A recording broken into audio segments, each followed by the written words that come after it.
Friends, చాలా రోజుల తర్వాత మళ్ళీ కలుస్తున్నాం. ఇవాళ మనం ఆమ్లెట్ ఎలా వేయాలో తెలుసుకుందాం. అందరికీ తెలిసిన విషయమే, కానీ నేను ఎలా వేస్తానో చూపిస్తాను. ఇవన్నీ మనకు కావాల్సిన ఇంగ్రీడియంట్స్: అల్లం వెల్లిగడ్డ పేస్ట్, ఉప్పు, కారం, ఒక బౌల్, 3 eggs, ఒక ఉల్లిపాయ. గాయ్స్, ఇప్పుడు మనం దీన్ని కోయబోతున్నాం. ఉల్లిపాయలు సన్నగా కోసేసాం. ఇప్పుడు మన నెక్స్ట్ ప్రాసెస్: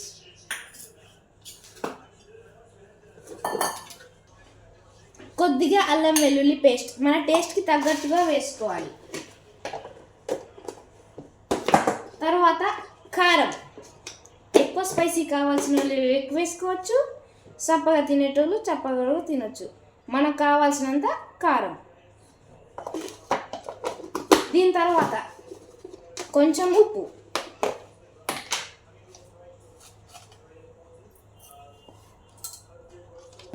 ఇవన్నీ బాగా మిక్స్ చేసుకోవడానికి కొంచెం వాటర్.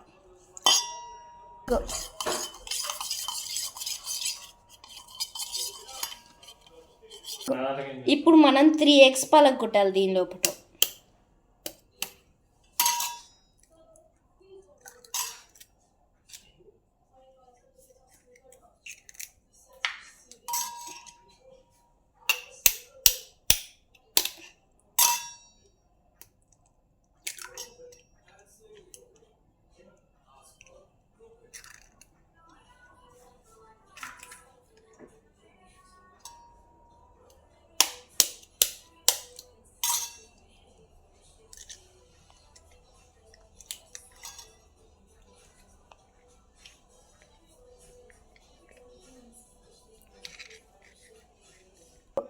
ఇప్పుడు మనం దీన్ని ఇలా స్లాంటింగ్ పొజిషన్లో పెట్టి బాగా 3 eggs స్మాష్ అయ్యేలా బాగా బీట్ చేసుకోవాలి.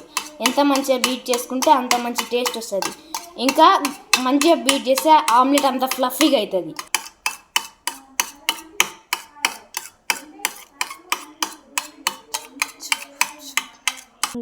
ఇప్పుడు మనం కొన్ని ఉల్లిపాయలు మన టేస్ట్కి తగినట్టు వేసుకోవాలి. నేను ఇన్ని వేసుకుంటున్నాను ఎందుకంటే 3 eggs కాబట్టి.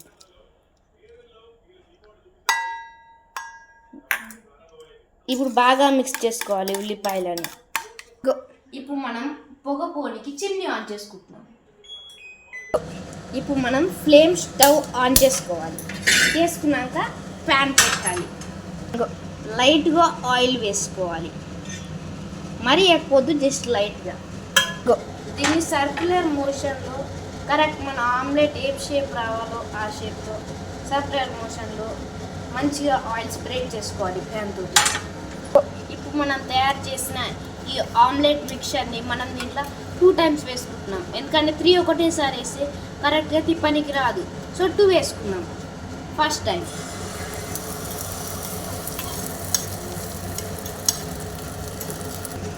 మనం దీన్ని లిడ్ పెట్టుకొని 2 minutes వరకు మీడియం స్పీడ్లో పెట్టుకోవాలి.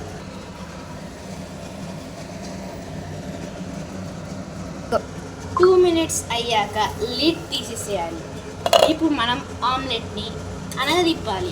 ఇలా అంటే ఎక్స్పర్ట్ లాగా. మనం ఎలాగైనా ఎక్స్పర్ట్ కాదు కాబట్టి.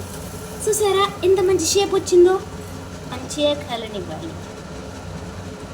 ఆమ్లెట్ బాగా కుక్ కావాలి. పచ్చి పచ్చిగా ఉన్నప్పుడే తీయొద్దు.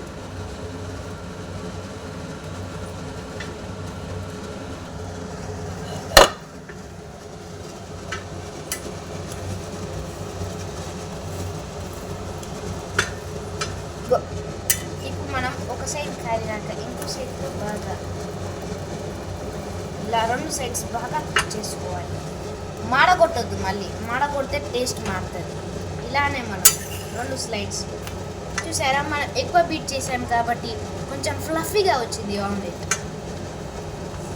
ఇలా 2 sides ఆమ్లెట్ బాగా కుక్ అయిన తర్వాత మనం ఈ ఆమ్లెట్ని ప్రొఫెషనల్గా వేరే దాంట్లోకి మార్చేసేయాలి. ఇంకో ఆమ్లెట్ కోసం ఇంకొంచెం ఆయిల్ వేసుకోవాలి.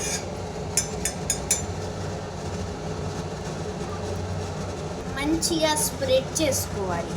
ఈవెన్ ఇంతకుముందు కొంచెం ఆయిల్ పోసాను కాబట్టి ఇప్పుడు కొంచెం పోస్తే సరిపోతుంది. మంచిగా తిప్పుకోవాలి. ఇది ఆల్రెడీ హీట్ అయి ఉంది కాబట్టి దీని మీద ఇంకోటి ఈజీగా వేసేయచ్చు.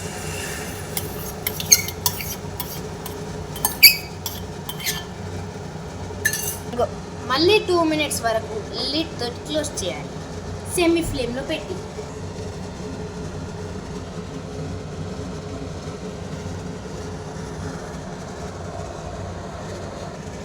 ఇప్పుడు మనం లిడ్ తీసేసేయాలి. దీని తర్వాత సేమ్ ప్రాసెస్ మళ్ళీ చక్కగా అనగదిప్పుకోవాలి. చక్కగా రాకపోతే 2 టైమ్స్లన్నా చేయాలి. షేప్ చక్కగా రాకపోతే ఎలానో అలా అడ్జస్ట్ చేయాలి, సెకండ్ టైంకి థర్డ్ టైంకి. ఇది కొంచెం షేప్ మారినా కానీ మనం సెట్ చేసుకున్నాం, కానీ ఇది ఇంకా ఫ్లఫీగా అయింది ఫస్ట్ దాంతో కంపేర్ చేస్తే. ఎందుకంటే ఇది బాటంలో ఉంటుంది కాబట్టి ఎక్కువ ఫ్లఫీ ఇదే అయింది.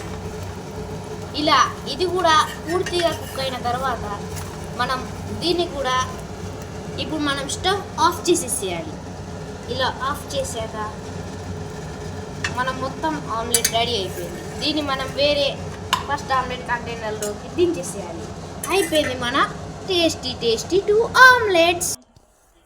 దీన్ని మనం మన చెల్లితో టేస్ట్ చేపిద్దాం, రండి.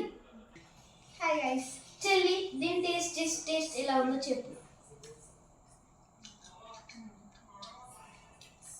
సూపర్ ఉంది ఫ్రెండ్స్. ఆమ్లెట్ అయితే సూపర్ గా వచ్చింది ఫ్రెండ్స్. మీకు ఈ వీడియో కానీ నచ్చింది అనుకో, లైక్ చేయండి, షేర్ చేయండి, and don't forget to subscribe. Bye bye friends.